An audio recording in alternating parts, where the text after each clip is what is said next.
Huwag yun ang antayin na manawagan pa si VP Sara Duterte o si Pangulong Duterte. Dahil ang balita ko ay pupunta rin yun. Inalok ako ng 500,000 kada buwan para sumuporta sa kanila. Atty. Lopez, doon, ang tagal po nun, inabot ata ng 3 oras bago po dalhin sa ospital.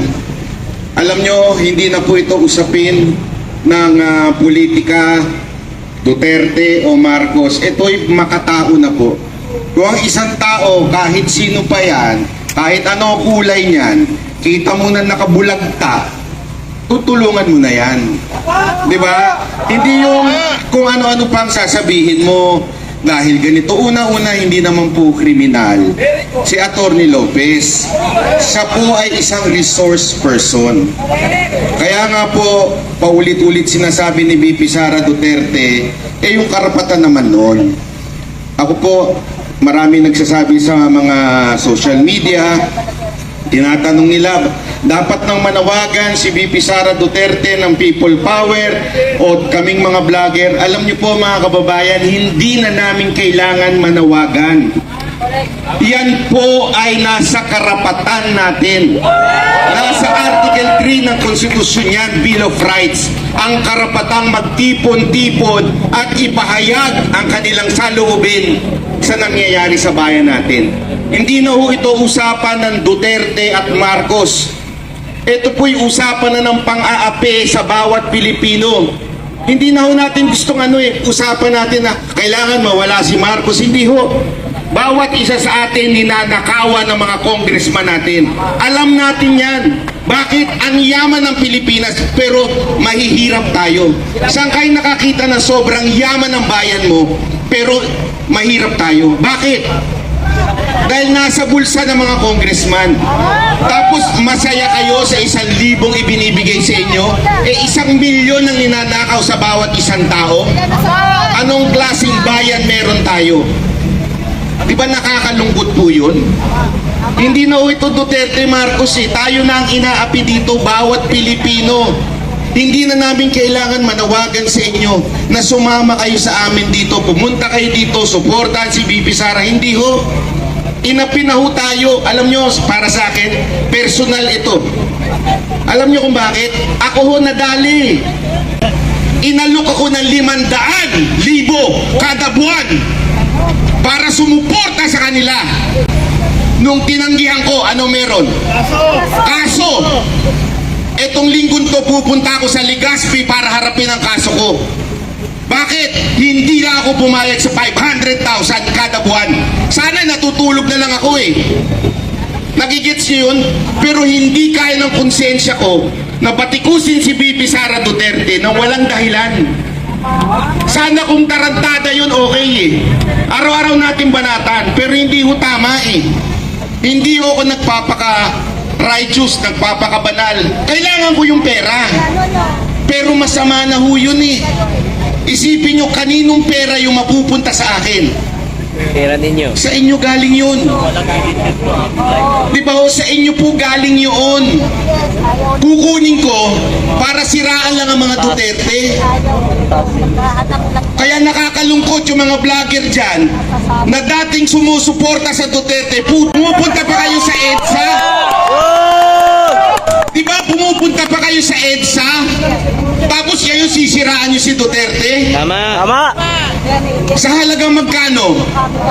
Huwag na tayo maglukuhan. Kaya nyo tinanggap yan. Sorry, pasensya na kung masama yung kung may mga bata dito. Pero totoo yun Bakit? Kasi mukha kayong pera Kanino yan? Kanino yan? Mabuhay lang kayo ng sapat. Yun lang naman po sinasabi natin dito. Dahil marami nang sinira ang pera. Yung isang chihuahua nga Alam nyo ito sinabi sa akin mismo ito ni Yorme. Alam mo ba bakit sinisiraan yan? Utos sa kanya yan Noong una, siyempre, parang totoo kaya yung sinabi ni Yorme sa akin? Pero lumabas mismo sa bibig ni Vice President Sara Duterte na nagsosorry sa kanya eh. Huwag niyong personalin Ba't kasi parang- kailangan lang namin ng budget. Bakit? Matatalo na kayo sa Maynila eh. Yan ang katotohanan. Talo na kayo sa Maynila, kaya kailangan nyo ng pera. Di ba? Kailangan nyo ng pera dahil hindi nyo kayang talunin yung umayos ng Maynila. Tapos ngayon, dahil lang para sisiraan nyo ang ating Vice Presidente, na oo, hindi ko perfecto yung maali. Itong mga kapulisan natin, alam nyo po yan. Nananawagan po ako sa mga kapulisan na nakasapaligid ngayon. Kayo po, binawasan ng pensyon nyo. Alam nyo kung bakit? Dahil kailangan nila ng ayuda para manalo sila sa boto. Ngayon, babawasan ng general nyo. Bakit? Kailangan din uli nila ng pera para sa ayuda para manalo sila. Kanino kinukuha? Sa pulis. Tapos sinusuportahan nyo ngayon? Oh, diba? Yan ang sinusunod din yung utos. Huwag nyo sabihin na sumusunod lamang kami sa utos. You have the right na tumanggi sa maling utos. Karapatan nyo yan. Sasabihin nyo matatanggal kayo pag sumuway kayo. Aba, sana hindi na lang kayo nagpulis. Tama. Kung hindi nyo naman kayang manindigan para sa bayan.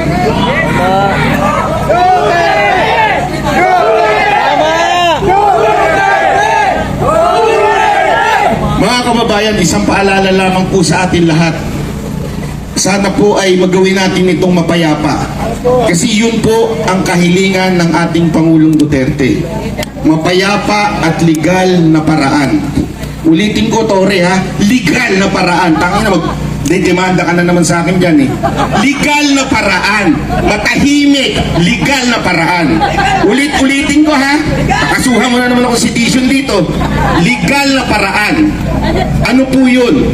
Manawagan tayo. Manawagan tayo na sa mga kasundaluhan natin at kapulisan natin. Tayuan ninyo ang konstitusyon. Yun lamang po yun. Tayuan ninyo ang konstitusyon. Ano nakalagay doon? Nanggagaling ang tunay na kapangyarihan sa taong bayan. Pag inaapi na ang taong bayan, ipagtanggol nyo naman kami. Yun lamang po yun.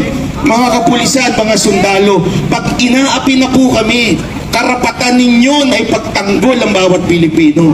Kailan pa? Pag ubos na pera natin, bayan na to? Ubos na eh. Wala na nga panggawa eh. Kaya nga pinalitan na yung build ng ano eh. Build better more. Bakit? Eh, kailangan lang nilang palitan eh. Wala naman silang proyekto. Diba? Pangalan lang yung pinalitan nila. Lahat wala na. Ngayon, naghahanap. Tingnan mo, bakit nagkakaloko-loko ang disaster natin? Kasi wala ng pera.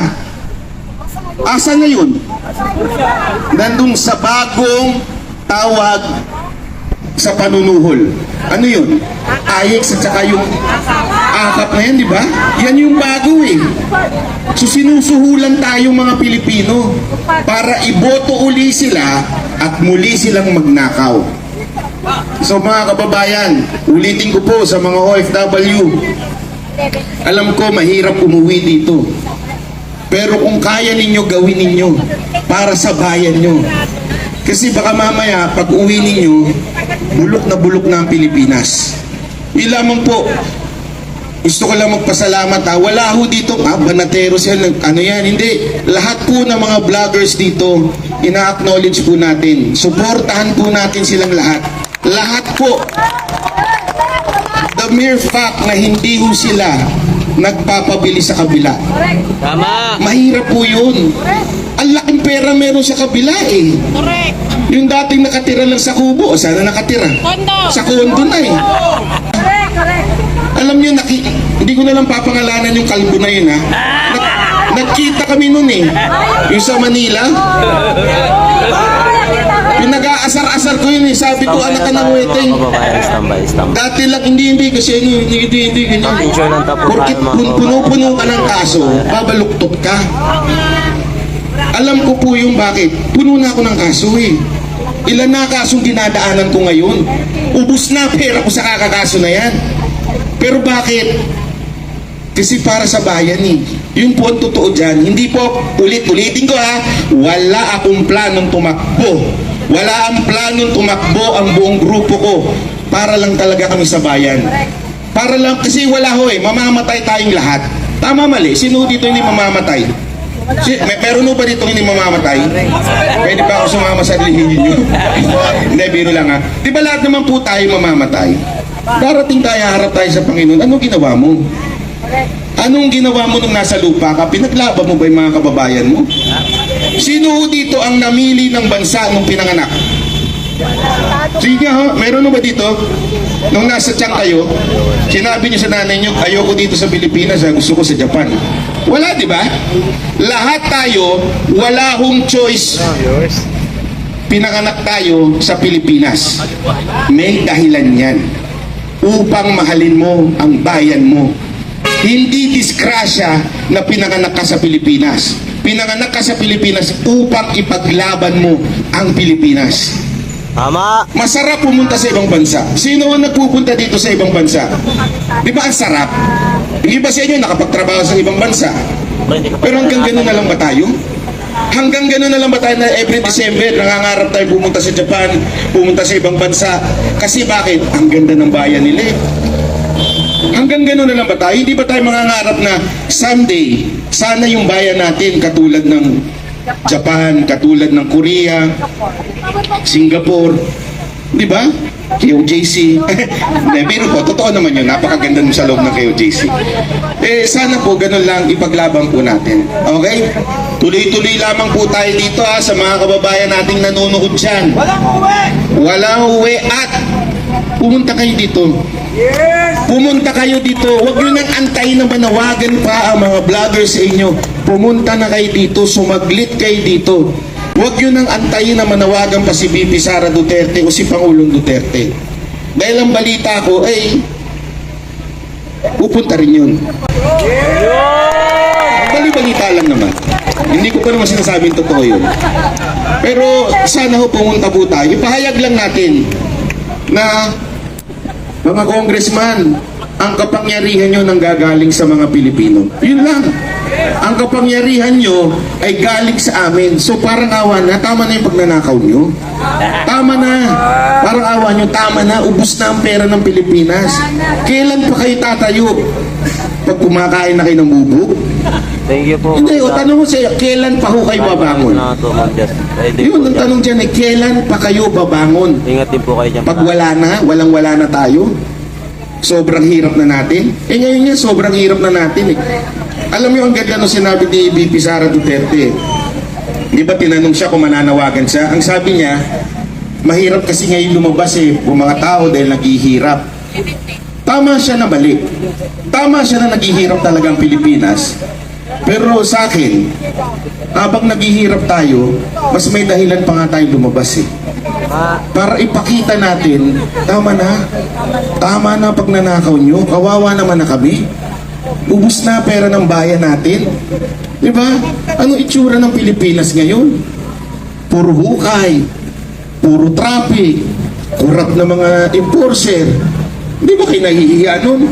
Araw-araw may nahuhuli na opisyal ng gobyerno naka-7 pa, dadaan ng busway, magpapalusot. Kamag-anak naman yun. Ano ba? Hanggang gano'n na lang ba talaga tayo? Masaya na po ba tayo sa gano'n? Kung hindi, pumunta ka na dito, ipahayag mo na yan.